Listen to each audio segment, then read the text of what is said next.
श्रावण की पूर्णिमा क्यों करा जाता है? पूर्णिमा का व्रत। पूर्णिमा का व्रत करने का कारण क्या है बताइए? आप इतने सालों से कर रही हो, कई माताएं कर रही होंगी पूर्णिमा का व्रत। एक समय फलाहार करती हैं, एक समय भोजन करती हैं। भोजन में खीर का होना जरूरी होता है पूर्णिमा के व्रत में। दूध की सामग्री होना जरूरी होती है पूर्णिमा के व्रत में। आप फलाहार करें अपनी जगह पर है, पर एक समय भोजन कर रहे हैं वो अपनी जगह पर। भोजन के साथ में मीठे के साथ थोड़ा दूध की सामग्री होना जरूरी होती है। और क्यों करते हैं पूर्णिमा का व्रत? किस लिए किया जाता है, क्यों करा जाता है, उसका व्याख्यान वर्णन शिव महापुराण के अंतर्गत स्कंद पुराण में लिखा गया। स्कंद पुराण में वर्णन किया है श्री वेद व्यास जी महाराज ने। कहा ये पूर्णिमा का व्रत इसलिए किया जाता है कि व्यक्ति का जब मन गलत भ्रम में जाने लगता है, मन जब गलत जगह पर जाने लगता है, तो ये मन को गलत जगह पर ले जाने वाला कौन होता है? तो कहा ये चंद्र होता है। व्यक्ति की राशि के अंतर्गत, व्यक्ति की पत्रिका के अंतर्गत, व्यक्ति की ग्रह दशा के अंतर्गत जब चंद्र बेकार चलता है तो व्यक्ति अच्छा करते करते भी बेकार करने लग जाता है। चंद्र डोल रहा है। कई माताएं कहती हैं गुरुजी हमारे बेटे को आशीर्वाद दीजिए, बहुत गलत संगत में जा रहा है। मतलब समझ जाना कि चंद्र गड़बड़ जा रहा है। बेटी अगर गलत मार्ग पर जा रही है, बेटी अगर गलत संगत में जा रही है, किसी अन्य व्यक्ति को आकर्षित हो, चंद्र गड़बड़ हो रहा है, उसका चंद्र कहीं जा रहा है। कोई पुरुष, कोई लड़का, कोई गलत मार्ग पर जा रहा है, चंद्र गड़बड़ हो रहा है। घर में जो क्लेश उत्पन्न होता है, घर में जो विवाद उत्पन्न होता है, उस विवाद को रोकने के लिए केवल चंद्र की ही, इसलिए तो पूर्णिमा घर की नारियां हमारे यहाँ हिंदू धर्म में यहां तक स्कंद पुराण में कह दिया कि पूर्णिमा के दिन अगर ये भगवान का व्रत रख लेगी, पूर्णिमा के दिन अगर ये खीर का प्रसाद बना लेगी, थोड़ा सा दूध की कोई सामग्री बना लेगी और भगवान को भोग लगा देगी, भले सत्यनारायण भगवान के भाव से बनाए, भले सत्यनारायण जी के निमित्तार्थ बना, पर अगर इसने सत्यनारायण भगवान के निमित्त से बना, पर पूर्णिमा के दिन अगर ये व्रत रखेगी, उपास रखेगी या कोई सामग्री बनाकर भगवान की पूजन कर लेगी, तो इसके घर में जो अशांति है वो शांति में बदल जाएगी। इसलिए कई घरों में आज भी सत्यनारायण भगवान की पूजन हर पूर्णिमा को करती है। माता किताब लेके बैठ जाती है, तुरंत तुरंत उन्हें ऑफिस जाना, कहीं काम पे जाना, और तुरंत तुरंत उसने तुरंत जल्दी जल्दी कलश रखा, कलश नहीं भी रखे तो भगवान की पूजन कर रहा के ब्राह्मण देवता को बुला लेगी, ब्राह्मण नहीं आएंगे तो खुद कर लेगी, पर करती जरूर है। इतना सा आटा सेक लेगी, पंजेरी बनाई, सीरा बनाई, मिठाई रख दो, कुछ भी करेगी पर सत्यनारायण की कथा कर ले। उसका मन लग गया उसमें, मतलब पूर्णिमा को करना है। उसको करने से क्या होता है? शांति रहती है, शीतलता रहती है। जिसके घर में हर महीने की पूर्णिमा को खीर बनती हो, ध्यान दीजिएगा, बहुत सुंदर संवाद चल रहा है, बहुत ध्यान देने वाली बात है। प्रत्येक महीने की पूर्णिमा को जिसके घर में दूध की सामग्री बनती हो, दूध की सामग्री तैयार होती हो, खीर प्रसाद तैयार होता हो, उसके घर में कभी क्लेश नहीं हो सकता। चाहे सास बहू एक दूसरे के सामने वो कहे ना, वो सांप और नेवले की लड़ाई क्यों ना, फिर भी शांति हो जाती है।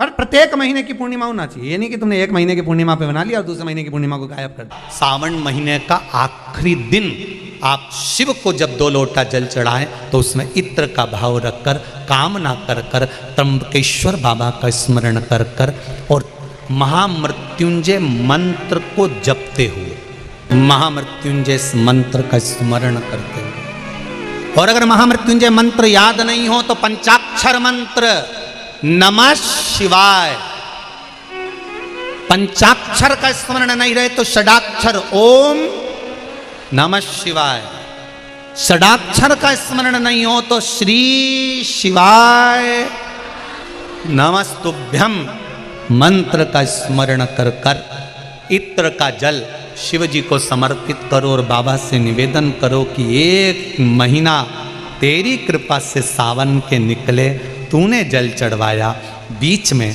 कोई दिन छूट गया, कोई कारण आ गया, हम जल नहीं चढ़ा पाए। जैसे भगवान विष्णु एक कमल का पुष्प नहीं चढ़ा पाए थे तो उन्होंने अपना नेत्र निकाल कर दे दिया था, तो भगवान शंकर इतने प्रसन्न हुए थे कि उन्होंने अपना सुदर्शन चक्र दे दिया था। विष्णु भगवान ने नेत्र दिया, शंकर भगवान ने सुदर्शन दिया, तो भगवान शंकर से कहना, अगर बीच में कोई त्रुटि हो गई हो, सावन के महीने में कोई पूजा अधूरी रह गई हो, कोई त्रुटि हमसे हो गई हो और हम जल नहीं चढ़ा पाए हों, तो आखिरी दिन सावन के इत्र का जल चढ़ा देने से बाबा उस त्रुटि को समाप्त कर कर कामना पूर्ण कर। शिव संभाल वो मेरा शिव। हम फिर निवेदन करेंगे, आज की जो पूर्णिमा है, प्रयास करो भोलेनाथ जी को एक श्वेत चावल का दाना शंकर भगवान को समर्पित जरूर करो। और रात्रि के समय पर जब चंद्र पूर्ण आनंद के साथ में हो, और यदि कोई शरीर में बहुत ज़्यादा कोई रोग ग्रसित हो गया है, कोई चर्म रोग हो गया है, कोई शरीर में कोई भयंकर रोग हो गया है, तो छोटी सी बेलपत्र शंकर भगवान पर चढ़ी हुई चंद्रमा की रोशनी में चंद्रमौलेश्वर महादेव का नाम लेकर औषधि के रूप में उसको चबा चबा कर खा लो चंद्रमा की रोशनी में। उससे वो औषधि का काम करेगी और तुम्हारे रोगों को समाप्त करेगी। चंद्रमौलेश्वर महादेव का स्मरण। कौन से महादेव? चंद्रमौलेश्वर। और चंद्रमौलेश्वर महादेव की। चंद्रमौलेश्वर शिव उपासना ये बहुत और आज तो सुंदर पूर्णिमा है, बाबा की बड़े आनंदमय स्वरूप है। चंद्र की रोशनी में आप लोग तो खीर खाते ही हो, पर साथ में एक बेलपत्र का प्रयोग भी जरूर कर कर देखो, वो आपकी जिंदगी में ना जाने कितने रोगों को समाप्त कर देगी। कितने रोग। पर वो बेलपत्र छोटी लेना, ज़्यादा बड़ी बेलपत्र नहीं लेना। छोटी सी बेलपत्र लो, शिव पर चढ़ी हुई श्री शिवाय नमस्तुभ्यम बोलकर चंद्र पूर्णता में जब हो, रात्रि के समय पर एक बेलपत्र चंद्रमौलेश्वर महादेव का नाम लेकर उसको चबा चबा कर, जिसको खाने पर मुंह में छाले हो जाते हैं या छार छार हो जाता है तो उसको पीस लो, पीस कर बाहर बैठकर गोली लेकर उसको पानी से निगल जाओ, पर उसको खाओ औषधि के रूप। कहते हैं पूर्णिमा की रात्रि की चंद्रमा की रोशनी एक ऐसी रोशनी होती है जिसमें जितनी औषधीय पौधे होते हैं उसमें एक बल उत्पन्न हो जाता है जो हमारे शरीर के सारे रोगों को समाप्त कर देता है। सारे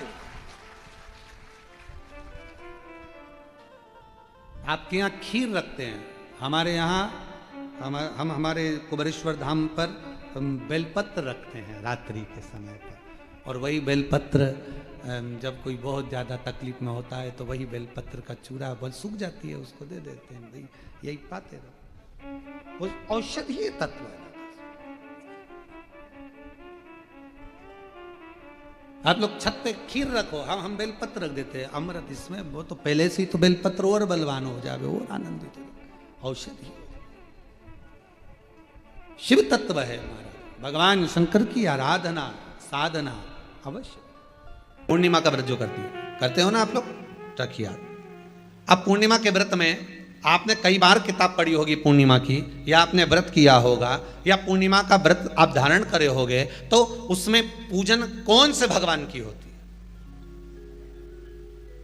पूर्णिमा के व्रत में किस भगवान की पूजन होती है? तो कहा पूर्णिमा के व्रत में केले के खंभ लगाकर पूर्णिमा का जो अध्यापन होता है, पूर्णिमा की जो पूजन होती है, उस पूजन में शंकर और पार्वती की पूजन की जाती है, शिव और नारायण की पूजन करी जाती है, शंकर और पार्वती का स्मरण किया जाता है। किसकी पूजन होती है? शिव पार्वती। शंकर और पार्वती का पूजन क्यों करा जाता है पूर्णिमा के व्रत में? क्योंकि शिव और माता पार्वती ही केवल एक ऐसे हैं जिन्होंने अपूर्ण लक्ष्मी को भी पूर्ण बना दिया था। किसको पूर्ण बनाया है? लक्ष्मी। पूर्णिमा के दिन अगर आप शंकर भगवान को एक लोटा पानी अगर शिव को समर्पित कर रहे हो, श्वेत पुष्प को रखकर शंकर जी के ऊपर सफेद फूल को चढ़ाकर अगर एक लोटा जल भी, एक पात्र जल भी शंकर को समर्पित कर रहे हो, तो ये लक्ष्मी के लिए ही तो कर रहे हो। और कौन सी लक्ष्मी? पूर्ण लक्ष्मी। पूर्णिमा के कितने व्रत होते हैं? बोलते जाओ जरा, जल्दी जल्दी बोलो। पूर्णिमा के नारियों को स्त्रियों को अखंड सौभाग्य के लिए जो नारी वैधव्य नहीं होना चाहती है उस नारी को पूर्णिमा के कितने व्रत करना चाहिए। जिस नारी के यहाँ संतान नहीं हो, औलाद नहीं हो, उसको पूर्णिमा के कितने व्रत करना चाहिए। जिस नारी का पुत्र पति बहुत बीमारी से ग्रसित हो, लग रहा हो कि ये मेरा बेटा बहुत बड़ी बीमारी में घिरा हुआ है, तो नारी को कितने व्रत करना चाहिए। स्वयं भगवान कृष्ण ने माता यशोदा को द्वापर में भी बताया है कि पूर्णिमा के 32 व्रत होते हैं। कितने व्रत होते हैं? 32।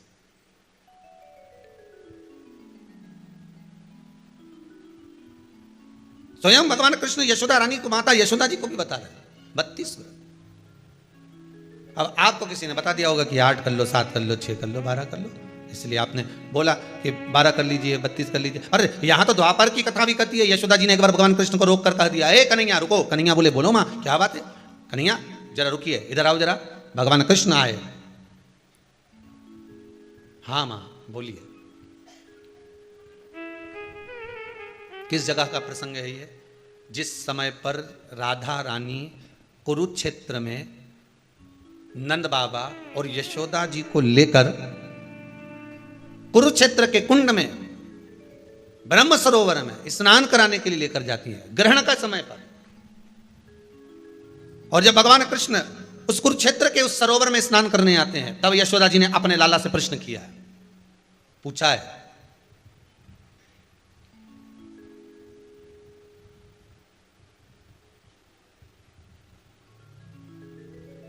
कि नारी वैधव्य होकर ना मरे। उसका पति कोई रोग से ग्रसित ना हो, उसका पुत्र किसी रोग में ना पड़े। अरे भाई कितना सुंदर संवाद लिखा है। अगर किसी माता का पुत्र मान लो किसी नशे में डूबा हुआ है, कोई नशा कर रहा है और गलत नशा है, आपको लग रहा है कि ये नशे में डूबा हुआ है, आपको लग रहा है कि ये गलत जगह पर डूब गया है, आपको लग रहा है कि मदिरापान में, मांसाहार में या अधिक गांजा आदि का जो भी नशे होते हैं, जितने भी नशे, उसमें डूब चुका है। और माँ उसको समझा रही है, तू नशे में मत डूब, तू इस काम को मत कर, तू ये गलत कर्म मत कर। माँ उसको समझा कर हार गई। तो मेरा माताओं से निवेदन है, आप उसको समझाना बंद कर दो, एक काम करना प्रारंभ कर दीजिए। हमें जो शिव महापुराण के माध्यम से शास्त्र कर रहा है कि आप 32 पूर्णिमा के व्रत प्रारंभ कर दो। उसमें करना क्या है आपको? केवल जिस दिन व्रत रहे, रात्रि के समय पर कोई भी मीठा कुछ भी सामग्री आप चंद्र की रोशनी में, चंद्र को अर्घ देने के बाद, पूजन करने के बाद उसको रखो, और वही सामग्री जो नशा कर रहा है उसको पूर्णिमा के दूसरे दिन उसको खिलाओ। आप धीरे धीरे खिलाना चालू करेंगे, जिस नशे में वो डूबा हुआ है उस नशे से वो छूटना प्रारंभ हो जाएगा। 2 पूर्णिमा व्रत करके तो देखो, तीसरे में तुम्हें जरूरत ही नहीं, धीरे धीरे आप रुक, वो छूटना प्रारंभ हो जाएगा। शिव महापुराण की कथा कहती है कि भगवान शंकर को रिझाने के लिए 2-3 चीजों का स्मरण रखें। पहला, शिव को रिझाने के लिए आडंबर से दूर रहें। अगर भोलेनाथ जी को रिझाना है तो आपको दिखावा नहीं करना, आडंबर नहीं करना। दूसरे नंबर पर है, शिव को रिझाना है तो व्यर्थ का खर्चा और व्यर्थ की चर्चा, इन दोनों से दूर।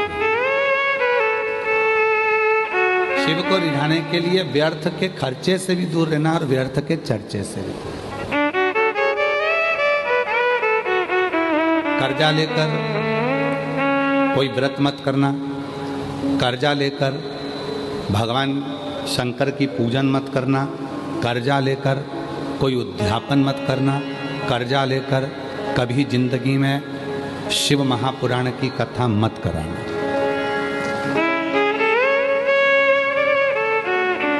कर्जा लेकर ना तो शिव पुराण की कथा कराइए, ना शिव पूजन करिए, ना साधना। कितना सुंदर कहा है।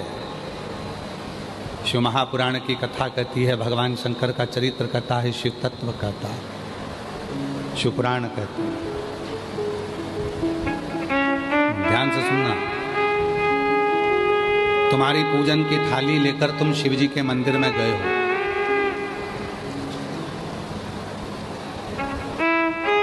देखो अभी जलवृष्टि बंद थी, रात को भी बंद थी, कथा में चालू हो गई।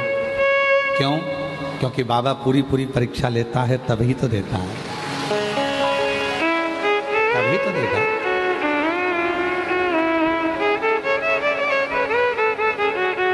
जिस पानी के लिए कई प्रदेश तरस रहे हैं, मेरे भोले बाबा ने ऐसी कृपा करी है कि जिस दिन 17 तारीख से कथा चालू हुई है, आज 23 तारीख तक एक दिन भी ऐसा नहीं गया जिस दिन बाबा ने पानी ना बरसा। कथा रोज पानी गिरा प्रतिदिन, और प्रतिदिन बाबा की कथा चली।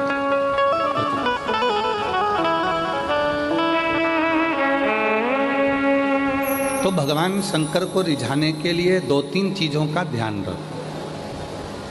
पहले नंबर पर है, शिव जी को दिखावा पसंद नहीं है, आडंबर पसंद है। आप शिव जी को कोई दिखावे से प्राप्त नहीं कर सकते। शंकर भगवान को दिखावा प्रिय नहीं है। और दूसरे नंबर पर है, शिव की पूजन में, शंकर भगवान के व्रत में, शिव की साधना में, शिव के उद्यापन में, या शिव महापुराण के कर्जा लेकर कभी शिव पुराण की कथा मत करवाओ, कभी उद्यापन मत करो, कभी अनुष्ठान मत करो। कर्जा लो।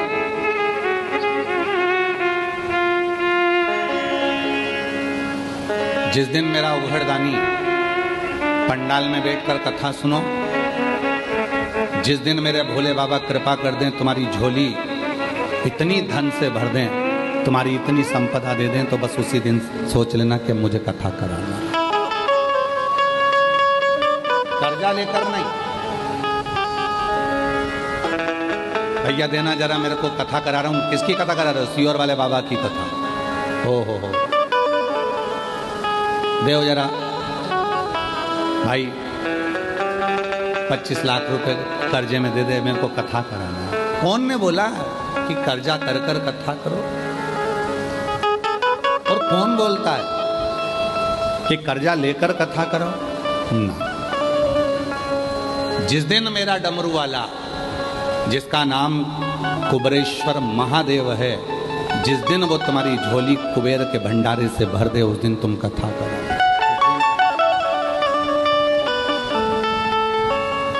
कर्जा लेकर नहीं, आडंबर कर कर नहीं। कर्जा, व्यर्थ का कर्जा और व्यर्थ की चर्चा, ये दोनों ही शिव को प्रिय नहीं। व्यर्थ की चर्चा भी मत करो, ना व्यर्थ का कर्जा हो, ना व्यर्थ की चर्चा। लक्ष्मी, वो कौन से 2 स्थान हैं जहां तू जाना पसंद नहीं करती? लक्ष्मी, वो कौन से 2 स्थान हैं जो व्यक्ति धारण करता है तो उस व्यक्ति के पास में से 2 साल में, 4 साल में, 6 साल में, 8 साल में तो रुष्ट होकर चली जाती है? वो स्थान कौन से हैं? तो 2 स्थान माता लक्ष्मी ने बताए हैं। पहला, फूटे हुए बर्तन में भोजन करना। कौन से बर्तन में? जम के बोलिए जरा।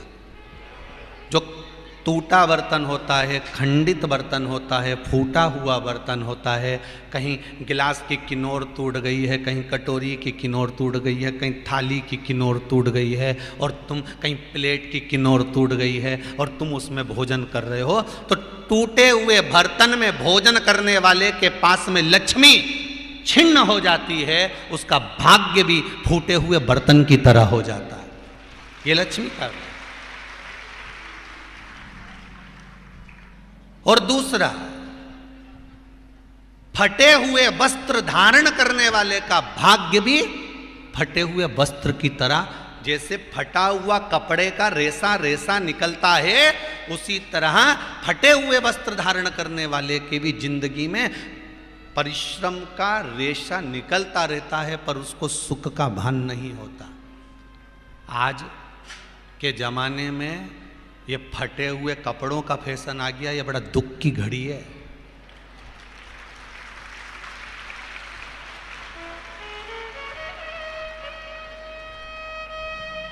ये बड़ी दुख की घड़ी है महाराज।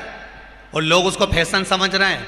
पहले तो कम फटा होता था, पर आज के जमाने में तो इतना इतना फट गया, ऐसा लगता है कि दिवाली का बम चलाने गया था दीपावली पे और बम कपड़ों के बीच में से फट गया। इसलिए वो कपड़े कब पहनेंगे तो ने अब पहन लिया। शास्त्र कह रहा है, लक्ष्मी कह रही है माता पार्वती को कि दो जगह पर अगर ये दो क्रम जिस जीव के होते हैं उसके पास में से लक्ष्मी 5 साल में। हम कई बार कहते हैं इन बच्चों को नहीं मालूम, इन नवयुवक लड़कों को नहीं मालूम, इन नवयुवक बेटियों को नहीं मालूम कि फटे हुए कपड़े पहनने का फल क्या है।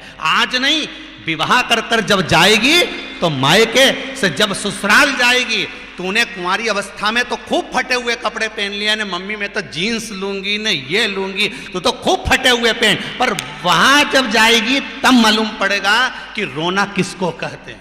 आज तो पहन लो, वो उसी में की बात है। कल वाली बात याद कर लो, अभी खाओगे तो कुछ दिन के बाद ब्लड बनेगा और ब्लड बनेगा तब जाके ये शरीर में दौड़ेगा। आज की आज तुमने रोटी खाई तो क्या आज की आज ब्लड बन गया?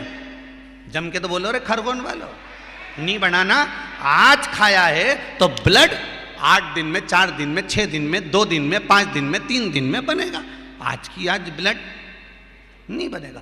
आज खाया तो 2 दिन में ब्लड तैयार होकर तुम्हारे शरीर में दौड़ेगा, शरीर में दौड़ेगा तो तुम्हारा शरीर भी चलेगा। उसी तरह तुमने अगर युवानी अवस्था में, कुंवारी अवस्था में ये फटे हुए कपड़े पहने हैं तो जब तुम्हारी अवस्था बढ़ेगी ना, आज नहीं रोना पड़ रहा। आज के जमाने में तो फैशन है साहब, फैशन है तो आज पहन ले, बाद में रो ले, रो बाद में बैठ।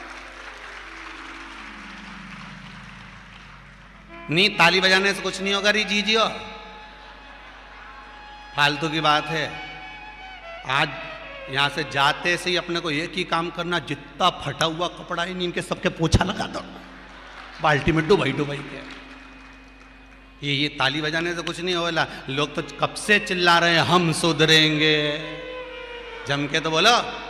गायत्री परिवार वाले रोज चिल्लाते हम सुधरेंगे, हम बदलेंगे। कब बदलोगे?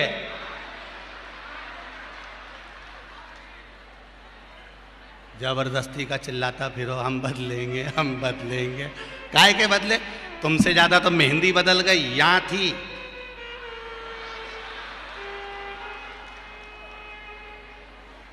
और बची कुची थी तो यहां पहुंच गई।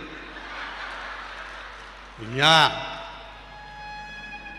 और पूर्णा कथा करने गए हड़पसर में तो वहां पूछ लिया हमने, हड़पसर में जाकर तो हमने पूछा तनु इधर आ बेटा, अब जजमान के घर की चोरी। हमने कहा बेटा ये तूने क्या करा?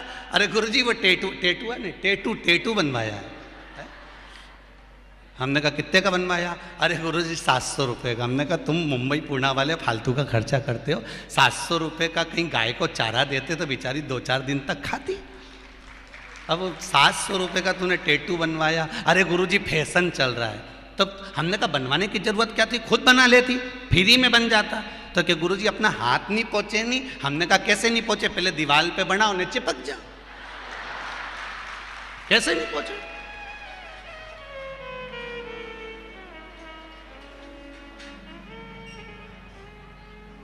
हम सुधरेंगे। अच्छे से तो अब तो तुम एक बार भी नहीं बोले। डाउन। हम सुधरेंगे, हम बदलेंगे। बस तो फिर आज बिल्कुल एकदम कि अब कुछ भी हो जाए, ये कितनी भी महंगी जीन्स हो पर फटी हुई नहीं पहनने दूंगी तो नहीं पहनने दूंगी, चाहे कुछ भी हो जाए। हम इतने अच्छे घर के लोग और ये फटा हुआ कपड़ा पहनेंगे? ये नंग से फट रही। और गजब की तो गजब की, अभी दिवाली पे फैशन देखा, एक का तो पूरा पांव गायब हो गया, एक ही था। राम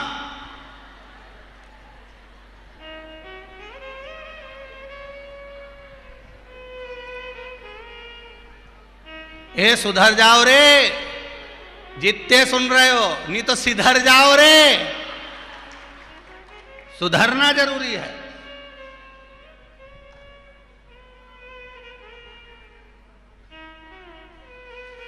फटे हुए वस्त्र भी धारण नहीं करना। घर की बेटियां, घर के लोग ऐसे कपड़े पहने, ये श्रेष्ठता नहीं है महाराज।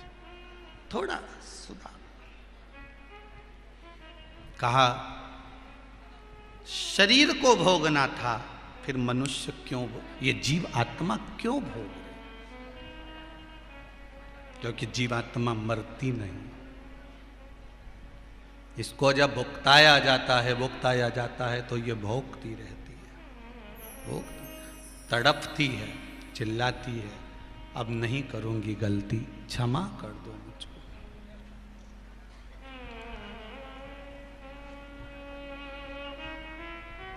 बहुत कहते